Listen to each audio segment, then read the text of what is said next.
یہ پوچھ لیں گے ہمیں کتنی دفعہ ایم کے دروازوں پر جانا پڑا ہے. تو پیپلز پارٹی کے لوگ چوری بھی کر رہے ہیں, سینہ زوری بھی کر رہے ہیں, اپنی کرپشن پہ, اپنی بیڈ گورننس پہ, شہر کو کھنڈر بنانے پہ لوگوں سے معافی مانگنی چاہیے. تو بدماش بنے ہوئے ہیں, ٹیرر بنے ہوئے ہیں, اکڑ دکھا رہے ہیں. تو بھائی اکڑ تو ہم نے اب تک تو کسی کی برداشت کی نہیں ہے. بڑے بڑے آئے گزر گئے چلے گئے, آپ کو پھر سر جھکا کر ہمارے پاس ہی آنا پڑتا ہے.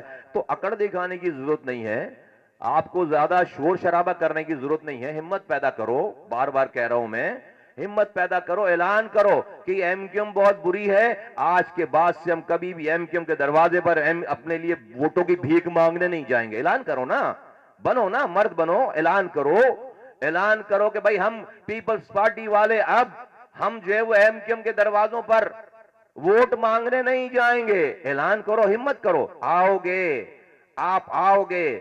اس لیے کہ آپ کو ہمارے دروازوں پر ہمارے ووٹوں کی بھیک مانگنے آنا پڑے گا. ابھی تو پچھلے زمانے میں 7 سیٹیں تھیں, اب یہ 7 سیٹوں والی ایم کیو ایم بھی نہیں ہے. انشاءاللہ تعالی اب یہ ایم کیو ایم صرف کورنگی کی نہیں ہے. کورنگی والوں, اب یہ ایم کیو ایم صرف لالو کھیت والوں کی نہیں ہے, یہ فیڈرل بیریا, نیو کراچی, لانڈی والوں کی نہیں ہے, یہ اورنگی والوں کی ایم کیو ایم نہیں ہے. آج یہ ایم کیو ایم سوراب گوڈ والوں کی بھی ہے, آج یہ ایم کیو ایم لیاری والوں کی بھی ہے, آج یہ ایم کیو ایم بلدیہ ٹاؤن والوں کی بھی ہے, کماڑی والوں کی بھی ہے. آج ہر رنگ نسل زبان والا ایم کیو ایم کے جھنڈے کے نیچے آ رہا ہے. آج اس شہر میں ایم کیو ایم نے سینسس گنتی پوری کروا کر یہ پیپلز پارٹی 70,000 لوگ, ہمارے 73,000 لوگ گنے بغیر, انہوں نے 7 اپریل کو مردم شماری کی ڈیٹ اناؤنس کر دی کہ مردم شماری کمپلیٹ ہو گئی. یہ والی ایم کیو ایم ہے جس نے پیچھا کیا, جس نے ثبوت جمع کیے, وزیر اعظم کے پاس جا کر ملاقات کی, اور ہم نے ڈیٹ ختم ہونے کے بعد ڈیٹ بڑھوائی, وزیر اعظم سے ڈیٹ بڑھوائی. 1,30,00,000 پر جب ہماری گنتی ختم کر رہے تھے 7 اپریل کو, ڈیٹ بڑھواتے جب 23 جولائی کو جب یہ مردم شماری کمپلیٹ ہوئی ہے, تو کہاں ہمیں 1,30,00,000 گن کر کلوز کر رہے تھے, ہم نے 23 جولائی کو خود کو 2,03,73,00,000 لوگوں کا اضافہ کروایا ہے. مردم شماری کی ڈیٹ ختم ہونے کے بعد کیا فائدہ ہوا؟ اندورون سندھ سے اس گنتی کو پوری کروانے پہ اندورون سندھ سے ایک ایم این اے کی سیٹ کراچی شفٹ ہو گئی. کراچی پہلے 21 سیٹوں کا شہر تھا, اب یہ 22 سیٹوں کا شہر ہو گیا. 3 ایم پی اے کی سیٹ اندورون سندھ سے کراچی شفٹ ہو گئی. پہلے کراچی 44 ایم پی ایس کا شہر تھا, اب یہ 47 ایم پی ایس کا شہر ہے. تو کراچی میں جب شفٹ ہو گئی یہ سیٹ, تو کون جیتے گا؟ کراچی میں جو نیا حلقہ بنے گا تو اسے کون جیتے گا؟ ایم کیو ایم جیتے گی انشاءاللہ تعالی. تو یہ آج کی ایم کیو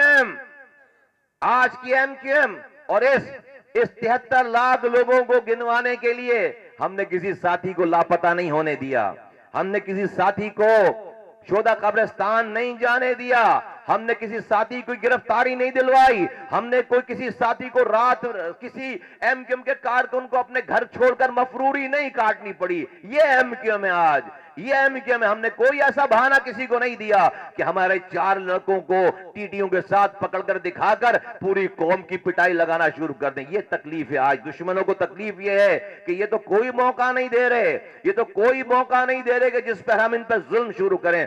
سارے کام کروا رہے ہیں, سارے اپنے مقاصد حاصل کر رہے ہیں. یہ ایم کیو ایم چل پڑی اور 2024 کا الیکشن اس ایم کیو ایم نے جیتا. اور جو آج آپ اتنی بڑی تعداد میں اس محلے میں جمع ہو, یہ میڈیا کے لوگ جمع ہیں, کرسیاں بھر گئی ہیں, لیفٹ رائٹ میں لوگ کھڑے ہیں, ہر جگہ ایم کیو ایم جلسے کرتے پھر رہی ہے. ٹاؤنوں کا جلسہ, پہلے ملیر کے ٹاؤن کا جلسہ کیا جہاں پر ایک آدمی بھی باہر سے نہیں آیا, ملیر کے لوگوں کا جلسہ تھا. اس کے بعد اورنگی میں جا کر جلسہ کیا, صرف اورنگی کا جلسہ, جہاں پر ایک انسان بھی اورنگی سے باہر سے نہیں آیا, اورنگی کا جلسہ تھا. پھر لیاقت آباد میں جلسہ کیا, پھر جو ہے وہ لانڈی میں چراغ ہوٹل پہ صرف چھوٹی سی کارنر بلڈنگ کی جلسہ نہیں تھا, اور وہ جلسے کی شکل اختیار کر گیا. ابھی اس 26 تاریخ کو اتوار والے دن کورنگی کے